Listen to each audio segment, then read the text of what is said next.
Wiseman with Passport to Pleasure. This has been my monthly Substack Live that I've been calling office hours.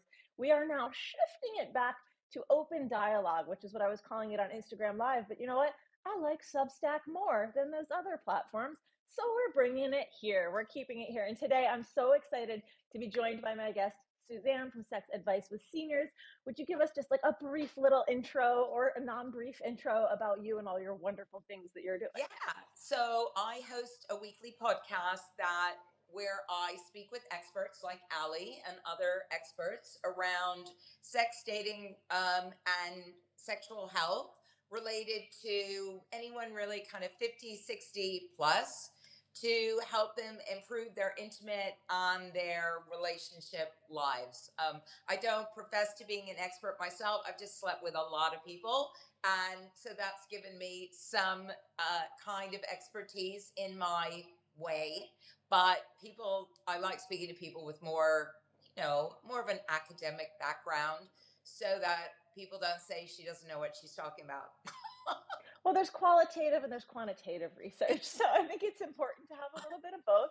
And I'm going to say, you said I'm not an expert, but I love this quote that's been attributed to one of my inspirations, Esther Perel. I bring it up a lot. I'm going to butcher it, but it basically says, there's no such thing as an expert. An expert is just somebody, or how does she say it? There's no such thing as an expert. There's just people who've dedicated far more time, effort, and energy into studying one subject than other people, or one Yeah. idea So than other people. So yeah, and I you say count. I've done my 10,000 hours in the bedroom. And so that Fantastic. qualifies me. The other day I was with someone and he said to me, "You make me a little bit nervous because you've obviously got a lot more experience than I do." But I was Oh, I like, love "No, but that. there's no reason to be nervous. Chill out. It's cool." So yeah. Well, I love that honesty. That vulnerability is such a key ingredient for real connective, intimate moments. Like, I just applaud his bravery for being able to express that in such an intimate, vulnerable moment as about to, connect with somebody. So, like, that's hot. That is very Yeah, right. hot in my And book. and I think that's part of one of the aspects of getting older is acknowledging that our bodies are changing, things are changing for us, and rather than just like running roughshod over them and just saying it doesn't, we're just going to ignore all of this and pretend it's not going on. The more we can step into that and say, actually, do you know what? It's going to take me a while to get there, and maybe I'm not going to, and that's good. I'm good with that. It's fine. Or Yeah. in the case of a lot of older men, unreliable erections are a thing. And Yeah. acknowledging that, let's just have a break. Let's just make some tea if you live in England and just, and just enjoy, just relaxing. So I think it kind of gives you permission to take the pedal off and just Mhm. be yourself. And the more we can do that at whatever age we happen to be, then the better for everybody Yeah. because nobody likes being under pressure. Well, and I think that pressure to your point, and it's not just around sex. I see this around relationships. For those who don't know, I'm a certified relationship coach, and I work with couples, generally couples who are looking to open up their dynamic to explore, consensual non-monogamy, polyamory, all that sort of a thing. And it's a similar thing that comes up. We have this attachment to this idea of how it's supposed to go, what it's supposed to look like, and anything that deviates from that must mean that something's wrong. Yeah. Or maybe there's just something new. And if we can just flip that switch, it sounds so simple, but yes, it takes some work because there's a lot of programming going on. But if you can realize, like, oh, something's different here, different doesn't mean bad necessarily, something's wrong, something needs to be fixed. It just means something different. If we can go, okay, this is happening, Yeah. wonder what's here for us. I wonder what new opportunities are here that may be additive to what you've already had, or just open up a whole new window of possibility that you weren't even expecting. Yeah, completely. And one of the aspects I noticed that older people, and again, it doesn't relate to older people, but that's kind of my area of interest, is um, bringing sex toys, for instance, into the bedroom, right? Mm. Which, as we get older, becomes, especially for women, I think, becomes more and more crucial to if we want to get to the big O. And there's a lot of people who have never done that before, and it Mm. can be filled with fear because it's like, is she trying to replace, you know, part of my body with something, with Mhm. this mechanical device, right? Instead of just, Mhm.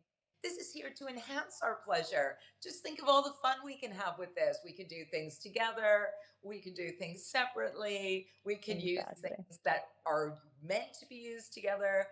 And I find a lot of people are really kind of like, no, no toys in the bedroom, I'm not having them, because it takes away from our intimacy rather than thinking about it as something that contributes to your pleasure. So I think that's just, one example of where if we just flip the narrative, we can think of these things in a completely different way, and Absolutely.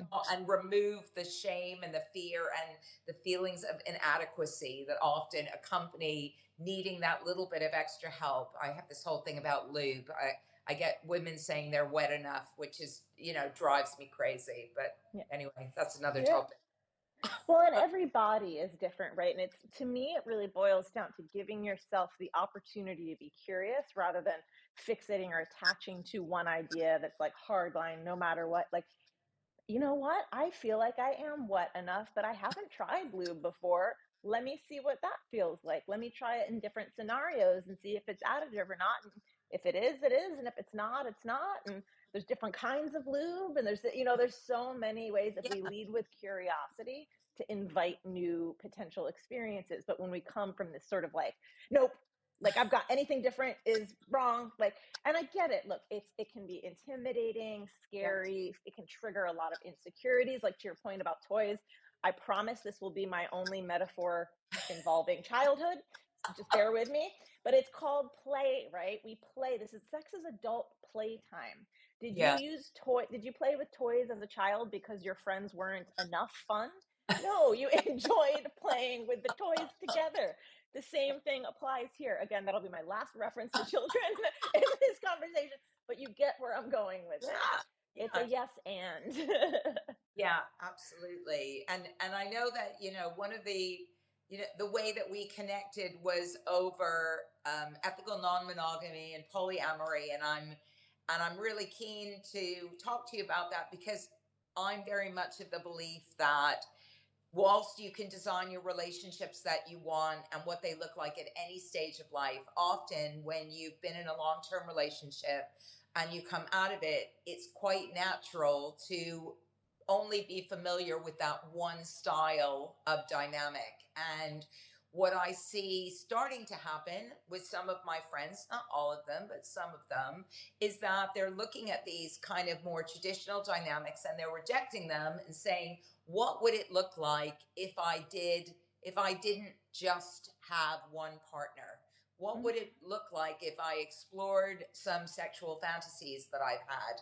What would it look like if my weekends were, twosomes and threesomes and whatever? What would that look like? And I think that for me, this is a stage of life that's exciting because it allows us to open up those sorts of opportunities that perhaps when we're still thinking about making babies, when we're still thinking about a family and more traditional relationship dynamics, we might not really be considering. So, what's your experience of that in terms of helping people that are perhaps struggling with to free themselves from this traditional dynamic?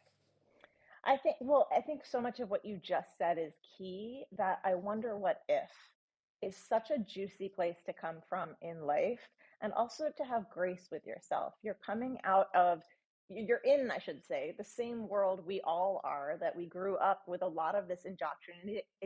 I cannot say this word, indoctrinization. There it is. And at least in Western cultures across the world, there is this idea that this is the one size fits all relationship. But statistically speaking, I'm a nerd, give me the numbers. That relationship is actually the minority. The majority of people are actually practicing some version of non monogamy. It's just whether it's consensual or not. Yeah, And yeah. that's the conversation that I'm really interested in happening. I'm really passionate about people being able to make a choice, even if that choice is monogamy. So those Sure. questions that I wonder what if, what would this look like? That's the juice. That's the really, really good stuff where you're getting curious about what are my needs? Where do I fall on, the hierarchy of exclusivity when it comes to my sexual needs and my emotional needs? You might need more exclusivity emotionally than you do sexually. That's great information. Now you can find a relationship structure that supports those needs and a partner or partners that are also compatible with that. That doesn't mean you necessarily need the same relationship, both of you, but you find a meeting point so that you're both creating an agreement, which is a relationship. Relationship is just an agreement between two people about, how we're going to show up for each other. What are our behaviors? What are our agreements? How are we going to be in different environments? How are we going to communicate with each other? So I think does that answer your question, or is there Yeah, a little yeah. bit? And I Yeah. think, what one of the things that sub you haven't said it just out loud, but one of the things that comes across in all of that is this aspect of being clear about your needs, right? Being clear about what you want with Mm-hmm. someone else in a way that doesn't scare the shit out of them. And I think that's often the fear that many Yeah. people have, isn't it? Because I really want to speak to that. We are, especially folks that are socialized as women in a Western culture, we are taught from birth, do not rock the boat. Everyone else's needs are more important. Your needs, you don't even have needs. And if you do, they don't matter. They're secondary to other people. We're getting this messaging everywhere in every way, subliminally, directly, all across the board. So it's a lot to unpack to even just get to know what we want. But then the same goes for, our men. They're told they want this and this only, and it looks this one way. So they also have to do that work. All kinds of us, no matter what gender expression we identify with, have got some kind of programming to kind of parse through to find what are my actual needs versus what I think I am supposed to want. And then this idea of, but I don't want to scare the other person. I don't want to make someone else uncomfortable. I wish I could remember who said this, if this is a quote or if this is just like a gathering of a bunch of different, thought leaders, but the idea that you can't say the wrong thing to the right person. Yeah, yeah, You yeah. know, I'm curious about this kink. If they're a person who's gonna, even if they've never done it before, if they're curious about you, then they're like, wow, that is new to me. Yeah, okay, why? Yeah, Like they're or gonna lean it. Why are you interested in that? Like yeah, they're not just gonna you're not wrong for your desires. no. It helps to understand them and be able to communicate them so that you can find your people. Not everyone is your people, and that's okay.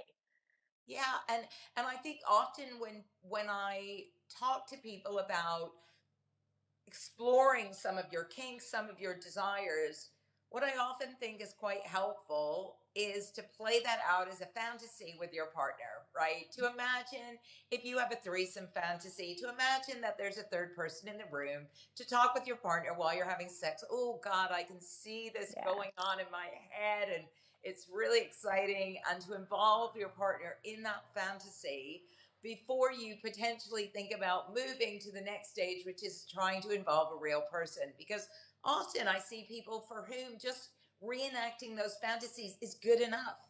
It doesn't Absolutely. actually need to move to the next stage. They're actually really happy, like having this kind of role playing relationship where someone's this part and someone's playing the other part, and everybody's really good with that. And it's kinky and hot and horny, and everybody gets off, right? Yeah. And it's great. So I always think with this sort of thing, don't feel that this pressure always to take it to that stage, because once you involved another human being, no matter in what context that is, whether it's just going to a sex party or a club or something, and playing around with somebody of the same sex or a couple or whatever you have to do, those are real people, and Yeah. shit happens. And Yeah. sometimes certainly my own experience is that sometimes the stuff that goes on in my head is 10 times more exciting than what goes on in real life. And I know you're hosting a big sex party Yeah. in the coming couple of months, right? And Mhm. so you know how important it is to curate these experiences, because it's not always horny. No. And I can tell you, producing a large scale event, there's nothing sexy about getting up to, other than like curating the talent and everything is very fun. But no, to your point, it's the the work and the effort that goes into, figuring it all out ahead of time as much as possible. Like I have a number of videos on my YouTube channel and my Substack, I should say, stay on Substack. They're here too about how to create a successful threesome. And what I mean by that is a threesome where everyone leaves feeling good. Yeah, yeah. And you have put in a little legwork ahead of time to do that. So many people have this idea that it's just like, oh, it just like kind of like happens. And like maybe sometimes that works out. But to your point, this is another person, whether it's three individuals coming together or a couple bringing a third person in or whatever the mix and match is. These are three complete human beings with dynamics between each of them. So Absolutely. making sure you're ready and you have basic tools and agreements to guide the experience, again, whether it's sexual, relational, Yeah. all of that is so, so key. Yeah, Yeah, yeah. No, absolutely. completely. And look, when it goes well and everybody's on the same page and you're all having fun, it is the biggest blast. Oh my But gosh. but when it doesn't go well, Yes. it's really not that fun. And Yeah. sometimes it can go really badly wrong for for one or more people, right? Yeah. And I think one of the things that I've certainly noticed around all of this is the ability to just be able to laugh at Oh my gosh. whatever's going on, right? It's like Yes. this is, especially if you're in a fairly, in a pretty solid relationship with your partner and you've decided to do this and some things happen and it's either not going well for both of you or it's not going well for one of you. I mean, I have a friend and she just gets into one crappy situation after another to the point where I just said to her, babe, Oh I my love gosh. you, but what, like clearly this just isn't happening, right? But she's so determined.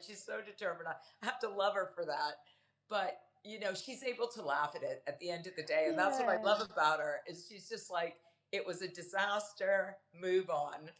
Yeah. Well, ideally learn from it and move on. But I agree with you. I think there's like the most special kind of intimacy to me is like if I'm, having sex with a partner and we can go from like screaming orgasm 1 second to like tears streaming down our face laughter. That is like the penultimate intimacy, connection, like just mwah, chef's kiss on all accounts. That is my Yeah. absolute favorite. And I couldn't agree more, especially when you're trying something new or you're inviting someone else in. Like, remember, again, this is another person. So, are they comfortable making sure that there's not this tension between you guys that they're not sure how to navigate? Showing them that you have the ability to be like, wow, that was awful. How was that for you? Like, that is so yummy and wonderful and welcoming and feels so safe for another person. It doesn't there's no perfect. This is not a performance. Whether it's your relationship or some new sexual experience, it's an exploration. The mistakes are part of it. Ideally, again, you've created some kind of foundation where you know how you're going to navigate those mistakes if they come up, and you can do them with grace and humor. And that's where the growth and the growing is, the yes and to all of these experiences. So I think we had a question from one of Yeah. my viewers about um, how is there a sort of traditional dynamic that goes on where the woman leads or the man leads in these scenarios? Like how much is informed by patriarchy, if you like, and where and how does it work? I think this question was specifically pertaining to, open relationship Yeah, dynamics or polyamory, things like that. Yeah, this is a question that comes up a lot. And I definitely have seen like the assumption in the mainstream, or a lot of folks have an assumption that in at least a heteronormative dynamic, when a man and a woman are dating, it's generally the man that brings this forward. And it's really about him being with other people and not so much about her and her experience. Statistically, that is not the case. yeah, Statistically, it is actually generally a woman in a dynamic who is bringing this up. And I will say, regardless of who brings it up, the more reluctant partner should be setting the pace. Because they're yeah. not necessarily both going to be on exactly the same page and totally gung ho, especially if neither of you knows why you want this, what you're looking for. A lot of people go into this with no resourcing. That's why I created my course ENM 101. I want everyone to have the basic resources they need to avoid so many unnecessary mistakes and heartache and potentially risk their whole relationship. Like, it doesn't have to be like that. There are ways to do this, even Yeah. if you're both not exactly on the same page. But this is another key. If you are doing it, if the door is open, the door is open. It's not, Right. I get to do this, you don't get to do that. We get to decide how we want to be in relationship. We don't get to decide whether our partner does or does not things. We get, let me say that in a little clearer way.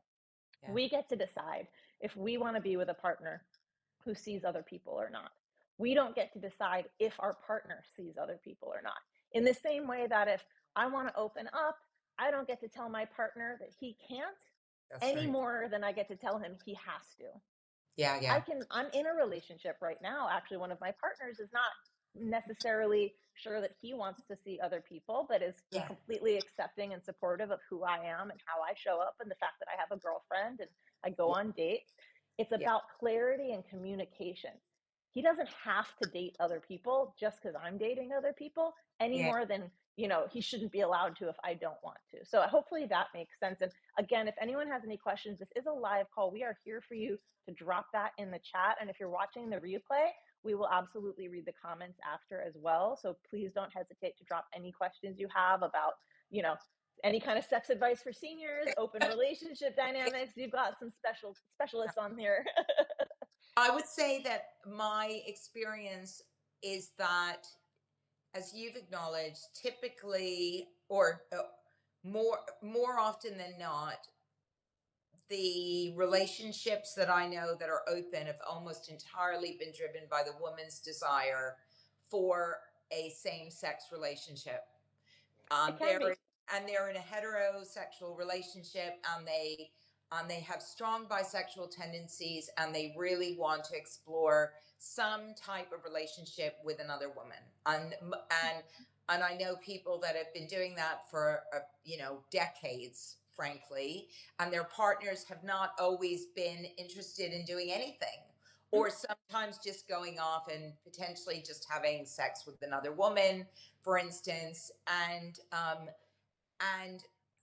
it's taken a huge amount of communication between all of them, especially when these are proper. What I would say, I'm not saying anything is proper or not proper, but for me, polyamory, the word itself, for me, suggests having an emotional relationship with more than one person.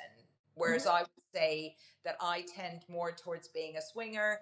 I have multiple sexual relationships. Sometimes I don't have multiple sexual relationships. Sometimes I just have one, and that's great. But I never feel constrained by whether or not I can or can't, because for me, the relationships have got they're not deep love relationships. These are people that I love these people, but they're friends. They're Mm-hmm. essentially friends. Like, and I want them to be happy as well. I was speaking to a friend of mine the other day about compersion, and for anybody who doesn't know what that means, it's about happiness and joy. It's seeing your partner with somebody else, enjoying seeing them with somebody else. And I definitely don't have those deep feelings of jealousy that I know sometimes get in the way, right? But I do know that my friends who are really want to have multiple emotional connections with people, it's a lot of work. It's a lot of work, because when our emotions are involved, you, people can get hurt, you know. Yeah. Well, I want to caveat, relationships are work, Yeah. regardless, because Yeah. your two entire universes trying to intersect, like whether you have one partner or three. So the way I like to talk about consensual non-monogamy is, if you think of it as like exposure therapy, it's actually not really anything new. These are all the same concerns, potential risks, etc., that you have in a monogamous relationship. You're just facing them head on, because like I said, most people are actually in a non-monogamous dynamic. It's just whether or not it's consensual. And what I'm referring to is infidelity, cheating. Just because you're married, monogamous, whatever terminology you have, does not guarantee that there's not going to be some version of this. Yeah. Consensual non-monogamy puts that all on the table and says, what are your needs? What are you curious about? What agreements can we create so that we both feel safe navigating together, rather Right. than trying to pretend, sweep things under the rug? It can feel like, you know, monogamy is the accepted social norm. So it can feel like less work because you don't have to do much. You just, slap a ring on it and we're together, and we all know what that means. But a lot of people aren't actually practicing what that means, and they haven't actually talked about a lot of really important things like what is cheating. You may not have the same definition as your partner. Your partner might think cheating is anything, physical with somebody else's genitals, whatever, and their partner might think watching porn is cheating. And Yeah. they've never talked about it. So this idea that it's a lot more work, no, it's actually just the work of having relationships. You just have to do it when you have multiple people that you're relating with, because we don't have a social structure that says, yes, it's normal to do all this and we can just kind of sweep this under the assumption rug. I Yeah. recommend even monogamous couples learn about consensual non-monogamy and all the skills and tools it takes, because it actually takes the same ones to have a successful monogamous relationship as well. Yes, such a good point, Ali. It's an amazingly good point. And I always think, were I to get involved with someone again on a more serious level than the involvements that I have, I would probably go and suggest that we have counseling, just a few sessions of counseling, just to get our communication between ourselves effectively working. Mm-hmm. Because what I see with lots of younger, I know I did this myself when I was married, right? You just go in, and like you say, you slap a ring on it and off you go, and you think you know everything. And then of course years later, you've had boring, predictable sex for years. You probably stopped having it. Maybe one of you's not having it with somebody else. You're doing all of those I think, quite predictable things that happen when you don't communicate with your partner what's going on. And Mm-hmm. so you drift apart, maybe you have kids, you're putting all your energy into them. And then before you know it, the kids have left home. You don't really know who this person is anymore. And rather than try and figure that out, you just let the relationship kind of drift. Yeah. And that's a fairly common pattern of behavior, because no one says to you, when things are drifting, why don't you see how you can make them not drift, and maybe need to go and seek some help? Just like, if you broke your toe, you'd go and see a doctor, right? you Yeah. you wouldn't just expect your toe to just like, oh, I'm just going to wander around on it for a while. It'll sort itself out, right? Well, yeah, and it's not a matter too of necessarily, either one of you or the relationship being broken. It's just that No. there's some unworkable stuff going on. So let's look at it and see how we can make it workable. And again, it's that complacency. We spend so long in this relationship, we get into these grooves, these habits. It's just like becomes a habitual thing that, oh God, it feels like so much work. I'd rather just pretend. Let's just keep pretending. And then, oh gosh, now I'm in this relationship with somebody else. And like, that's what I love too. Like, oh, it sounds like so much work to have multiple partners, because having a second life and like hiding and lying and everything involved in that is less work. Like, So easy. and while you're out of integrity the entire time, like that sounds miserable. I would rather be direct. And it's also like enables you that there's, again, it's that like exposure therapy. You're training. You're having to deal with uncomfortable realities on a regular basis instead of just pretending they don't exist. I mean, we have a Disney, fairy tale culture relationships, or, you meet that person, it's magic. You don't have to say anything, you just know, and then it's happily ever after. Well, guess what? The happily ever after is doing your taxes, getting a little extra around the belly, figuring out the mortgage, refund. That's the happily ever after. And no one tells us how to navigate that stuff. It No. takes some effort. You're relating with you're building a life with at least one other person. There's things to negotiate. And we just get used to just avoiding the discomfort because so much is going on in life. So when Right. you're in a relationship structure that is okay with being uncomfortable, that invites those conversations, you get better at it. It's like going to the gym. You get better. You're not running a marathon every day. You're not competing in like the weightlifting Olympics every day, but you're training. You're working on it. So when those inevitable challenging conversations or relationship friction points come up, you actually have tools and strength and ability to deal with them and address them and turn them into opportunities. Yeah, and just as a little tangential, yesterday I was going for a wander around London. I ended up walking 27,000 steps. But anyway, Oh, casual.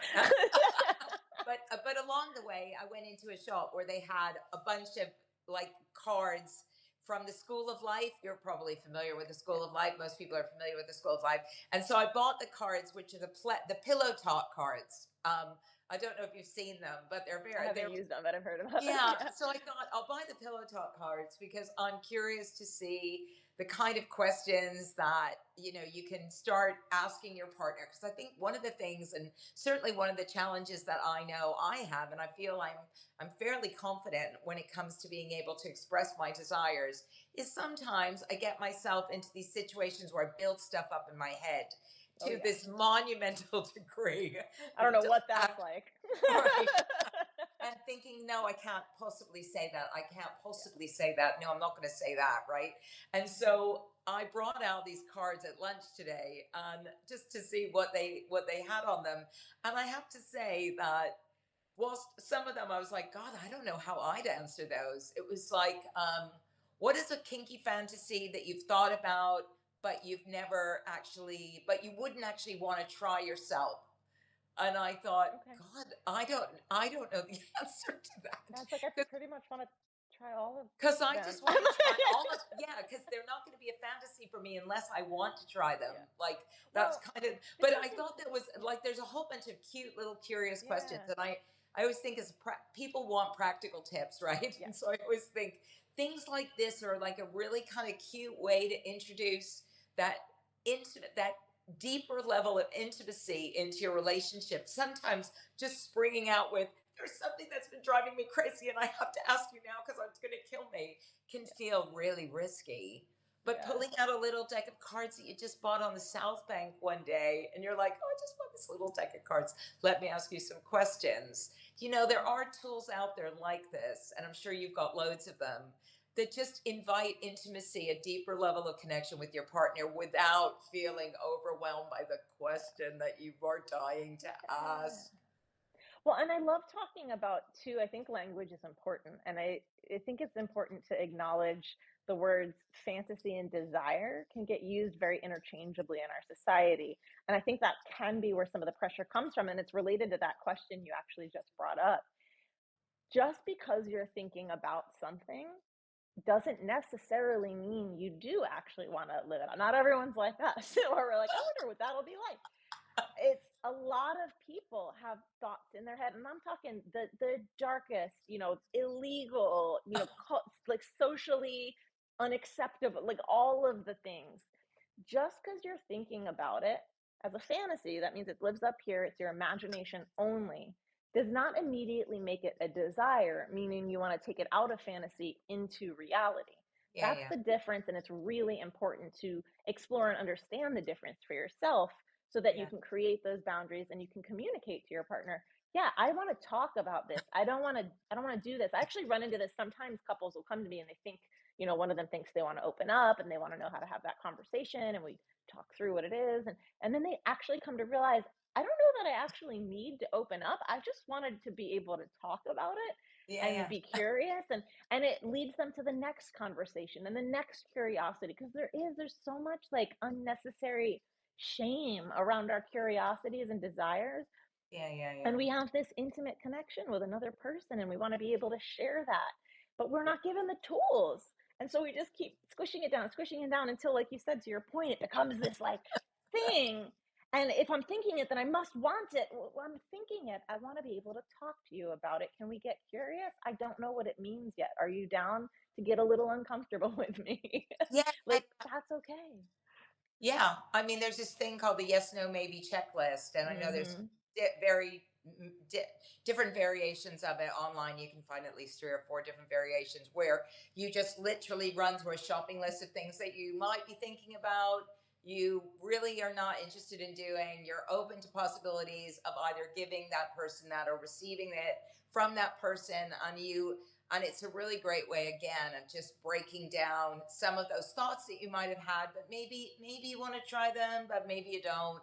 And Hmm. like you said, maybe it's just something you just want to talk about, and maybe Yeah. you a point where the other person is not somebody that you really, is not down with that, but maybe just talking about it is good enough, Yeah. just getting it out there. So there are lots and lots of different ways to do this, and as you say, it's not necessarily all or nothing. Yeah.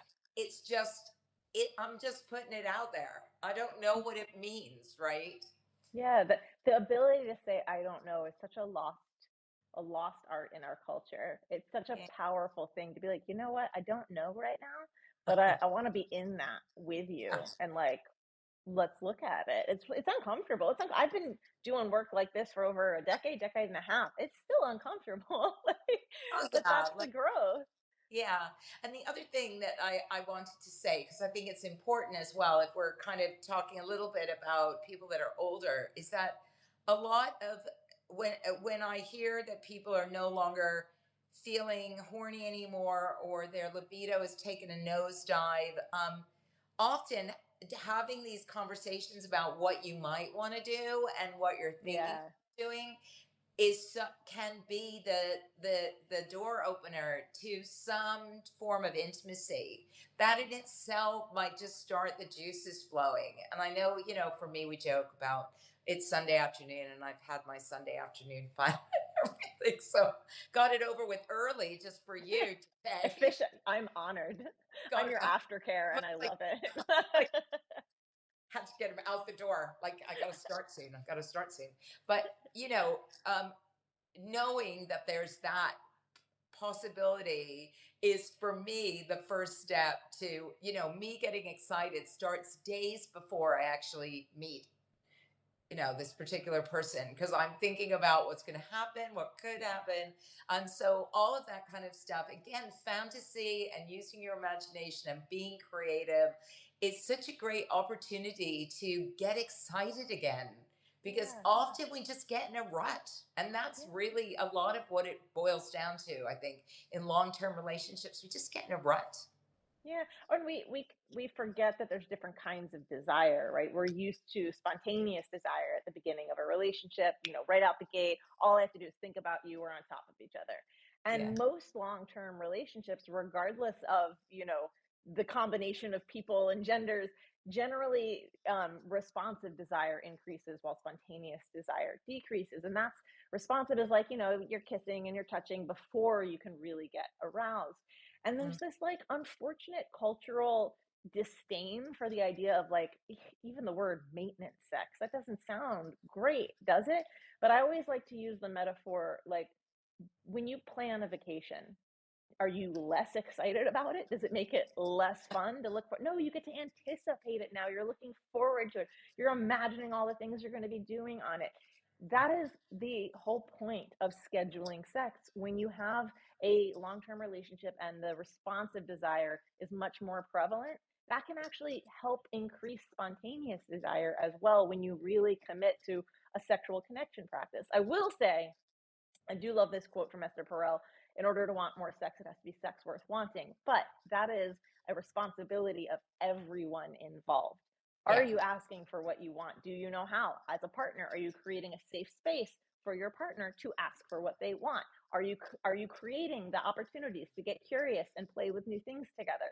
You're both responsible for creating it as something that is desired by both of you. And it's a process. Like we all go in and out of that sort of a thing. Yeah, Yeah.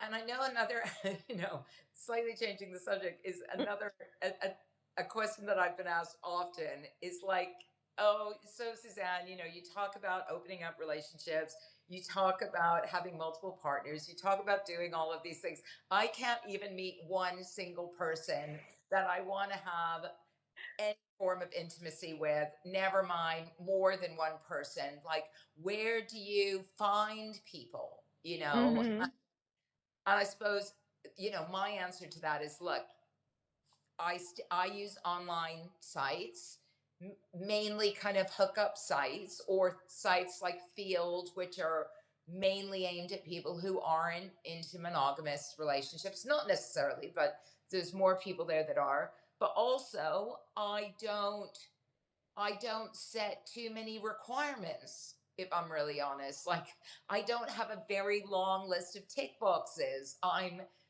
interested in people that love sex, Yeah. mainly. That Well, love pleasure and love sex, and everything else that sits around that. Almost sometimes it just kind of takes care of itself, because if we've got a connection, there's often other things that we're that just, yeah, that just are we're connected by. Well, it depends what sort of relationship or relationships you're looking for too, because not every person is going to be the right partner for every type of relationship you're looking for. That's one of the things I love about multi-partner dynamics is it doesn't adhere to the illusion that we're under, which is a fairly recent illusion in human, evolution, that one single person is going to somehow be your biggest cheerleader, your spiritual guru, your sex god, your massage therapist, your accountant, your co-parent, a great interior designer, obviously. Like, you know what I mean? Like, this is insane. So we have this entire list. They all have equal weight. So financial stability is just as important as 6'2". Like that's crazy. And so it's taking on what you said, the yes, no, maybe list, I think is actually a really great framework for looking at people to potentially be dating for whatever type of relationship you're looking for. What Yeah, are the qualities that are negotiable and non-negotiable, yeah, the must-haves and the nice-to-haves? They can't all have the same equal weight. And in addition, looking at what kind of partnership am I looking for? Not what kind of partner, what kind of partnership am I looking for?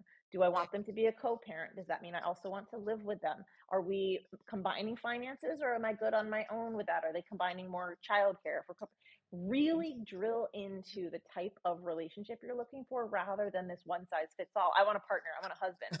Period. That means everything. What Everything. does that literally mean day to day? What does that mean? And then break those down into negotiables, non-negotiables, must Yeah, have, nice to have, yes, no, maybe. Like yeah, that is, you've got to parse it down, because whether you have 45 things or 4 things on a list, they can't all have the same value. These are human beings that are growing and changing just like you. Your relationship is going to grow and change. So what are the core components you're looking for? What's underneath the mhm, 6 foot? Is it that you like to feel small? You like to feel cared for and protected?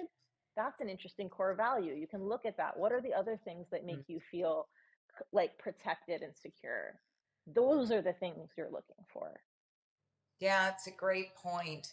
And to that point, I think that there's the frustration often comes from people not willing to make some of those compromises around some of the stuff that actually is it how important really is it, Mm-hmm. how important is 6 foot really?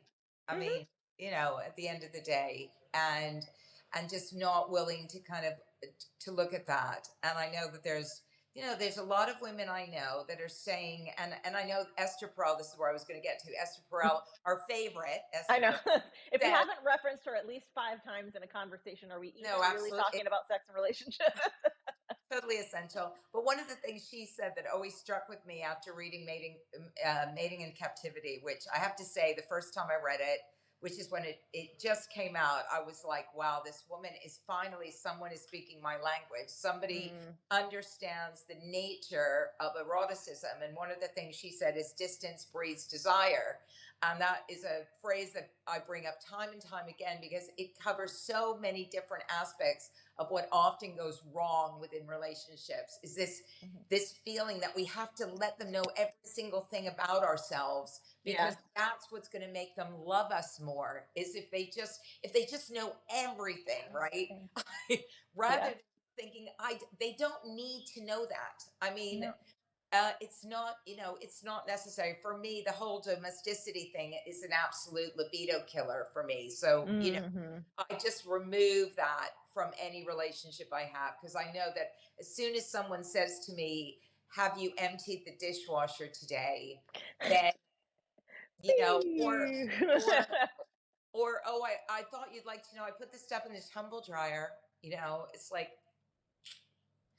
um so I just don't, I just think that's not going to do it for me. I know what Versus it's an aphrodisiac for some people. Oh my God, you did the dishes? Get over yeah. here. And I did have a partner who absolutely thrived during the pandemic when we moved in together. He absolutely thrived because for him, domesticity was security, it was love, it was comfort, it was making a home, it was all this stuff that for me was an absolute libido killer. Like, I had to exile him to a separate bedroom, which thankfully I had during the pandemic because my lodger moved out, right? I just had to say, like, you have to go, like, we have to create some space because Yeah, otherwise this is going to be this is literally going to be a disaster for us. yeah, And, and not everybody feels that way. Obviously, some people love all of that sitting on the couch watching telly together. But again, it's not just about your sexual preferences. It is about some of those small things that sometimes are the key things that just absolutely crush the eroticism, which I feel is, for me anyways, a very important part of the relationships I have with people. Without some erotic something, I just am like, yeah. Yeah, I think, and there's also an illusion in that idea of I know everything about my partner. You don't. You never ever will. Like, no, but we think we do, and we think we need to bear every part of ourselves, and we think we're doing that thing. Even the illusion is the killer of that. But there's yeah. something like I always catch my couples who like to say, "Oh, like we finish each other's sentences." It's a big one, right? I'm like, that's just called interrupting. You actually don't know what they're gonna say. The higher probability, maybe based on past experience, but there is always a chance that they're not going to say what you think they're going to say. So shut the fuck up and let them speak.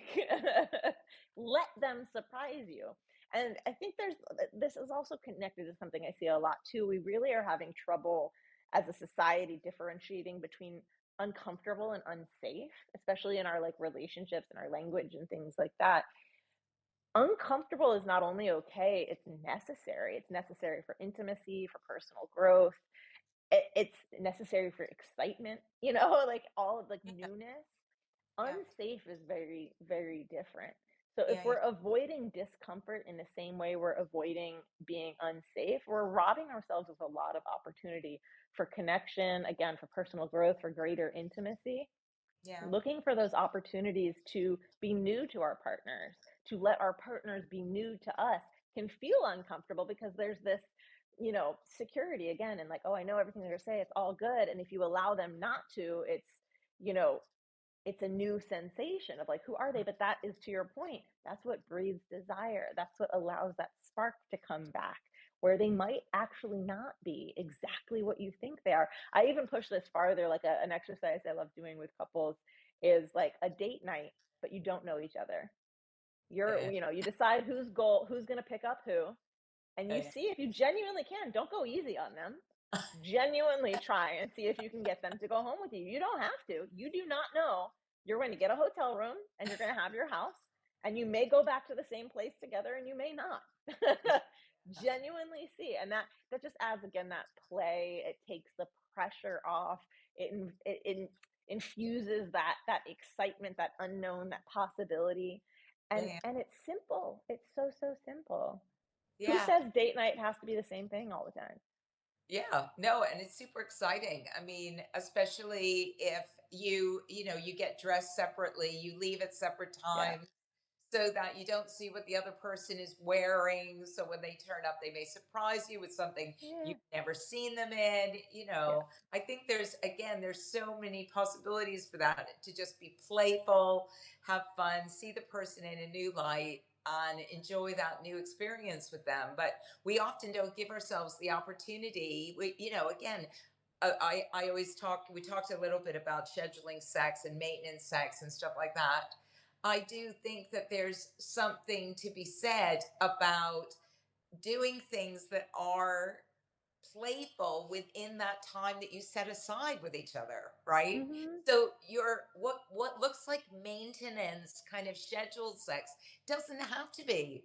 It can be Mhm. an opportunity to just like give somebody a post-it note with something that you know that you both said you wanted to try, but maybe you haven't done it yet, and maybe you just leave a note on their pillow that just Mhm. says, "This afternoon I want you to put on your sexy high heels and your fishnet stockings, and I want to do something different." So Yeah. I think it's all of this sort of stuff is how you look at it. Predictable can be unpredictable. It doesn't Mhm. have to be same old if you don't want it to be. And it can start in a low stakes environment too. Like if you're somebody who's very used to routine, finds a lot of comfort in routine, and it feels very scary to try something new in the bedroom, which is so intimate and so vulnerable, order a different coffee that morning.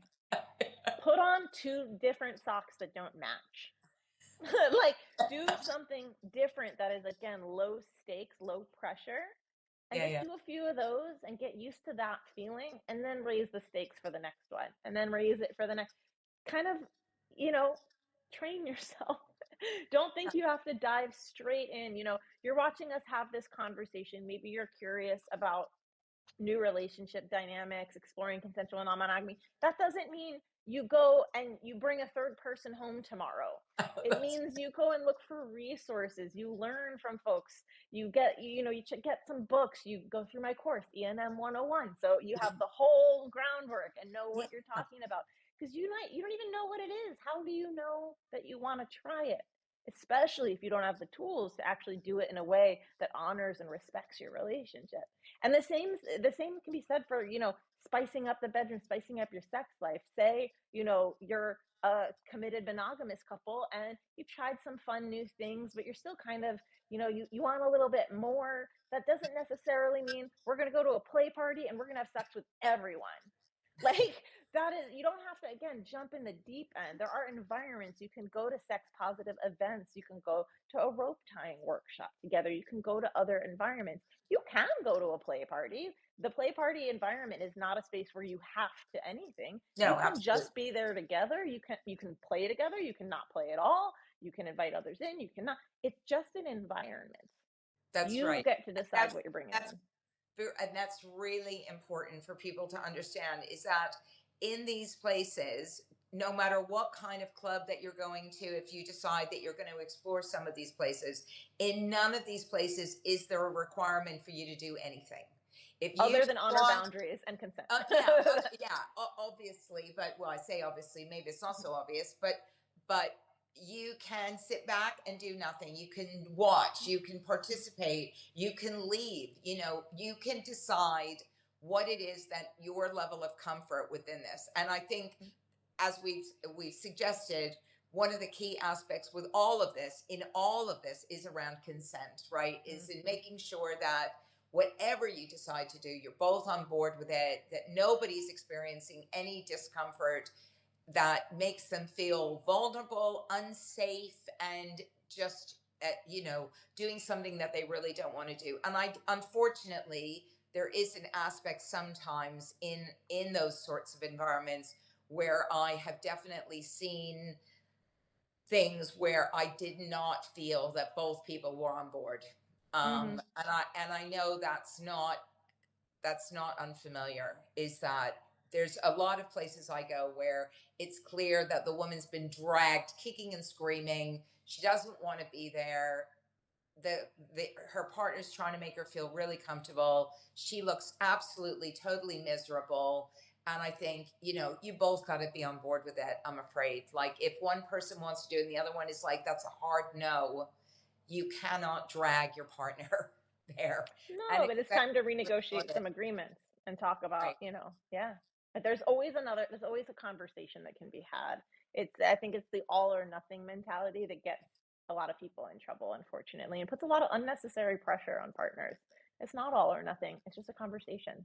Like, what No. is possible here? Where can we meet? Because I agree with you, unfortunately, we're in a sex negative, consent negative culture, Yeah. so these are spaces that are safer. They are more consent forward and focused, but there is no safe space any more than there is safe sex. It's an opportunity to be in a space that's a lot more aware of these things. But at the Yeah. end of the day, again, it's what you bring into the space that Yeah. Yeah. matters. Yeah. So And yeah. I think in just generally, I would always suggest to people that they certainly, when I'm in those spaces, I always try and go with somebody who I say, look, it's your responsibility to look out for me here, Mm, because I may go into some very seriously situations that potentially could be quite dangerous. But as long as I know that I'm being looked after, and as long as I'm clear about my boundaries, then I expect that to be respected. So we need to be good with that. And when I've been with people who have not felt comfortable being that confrontational sometimes with other people, things again don't always work out well. Mm. But generally, I just leave and just say I'm not comfortable, so I'm just going to get myself out of here. But discussing what happens when things don't potentially go the way you expected, like role playing a little bit of that stuff, like understanding what it means to set those boundaries and to Mm. stick with them. When you've never done it before, it can be a little bit like, whoa, I just wasn't expecting that to happen, and I didn't really know how to react. So preparing yourself, and I'm sure there's ways they could do that with people like yourself, is just actually making sure that people know if that happens, here are some of your options. This is what you do. Yeah, exactly. Because it's not a, one and done. All right, we bought tickets to this party. We don't have to talk about it again until we go.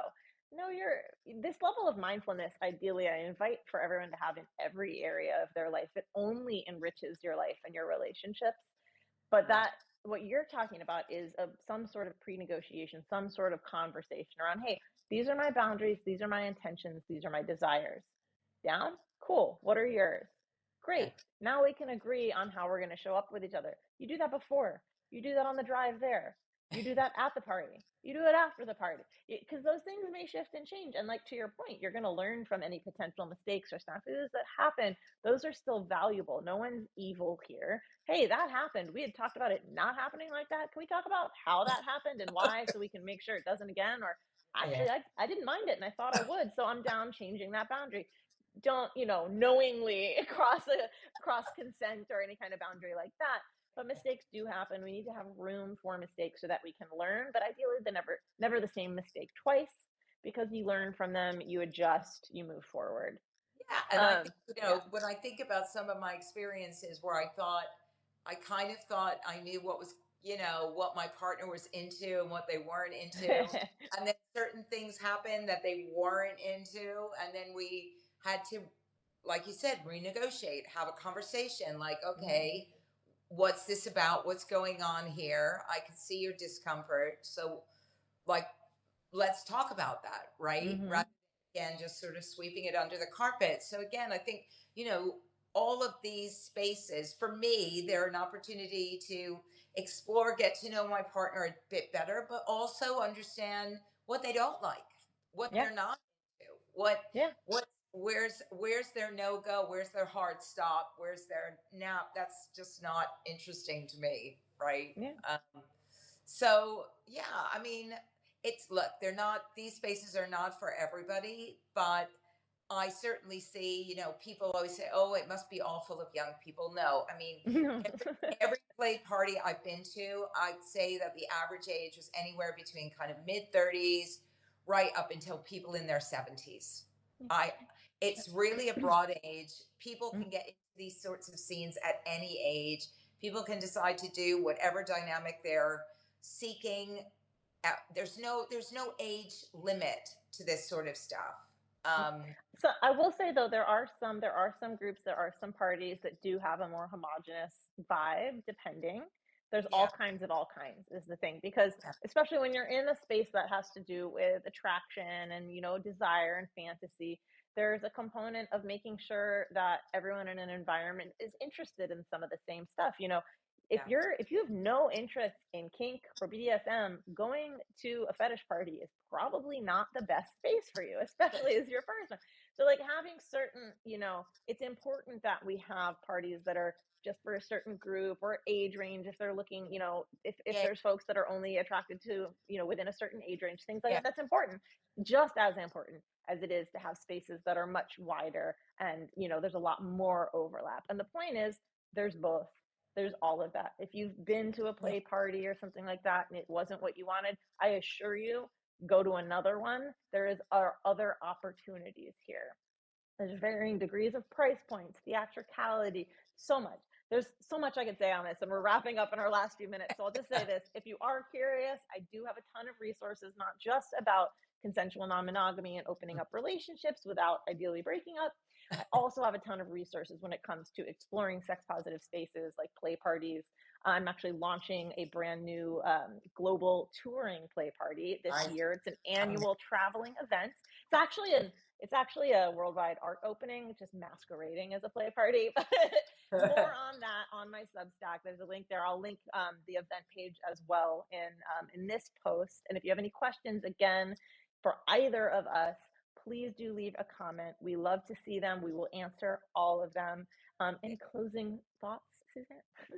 Thank you. And yeah, and so I'm from Sex Advice for Seniors, and I speak with people like Allie and other experts. And I have a closed chat group where people can ask questions of an intimate nature that's not public, as does Allie, so that if you have a question and you're not very comfortable about asking it in an open forum, then you can become a subscriber and you can ask those questions there. And I've got about 150 episodes of my podcast now on Substack, which are with a huge variety of experts, from people working in sexual health like urologists and gynecologists, and plus relationship experts and dating experts and all sorts of other people. I've really enjoyed speaking to all of them, but especially Allie today, because it's always a pleasure. So thank you so much for having me. And thank you. Yeah, I'll be going back to my roast chicken, which has got 20 minutes left to cook. Is that a euphemism, or are you just actually making dinner? No, I'm making dinner.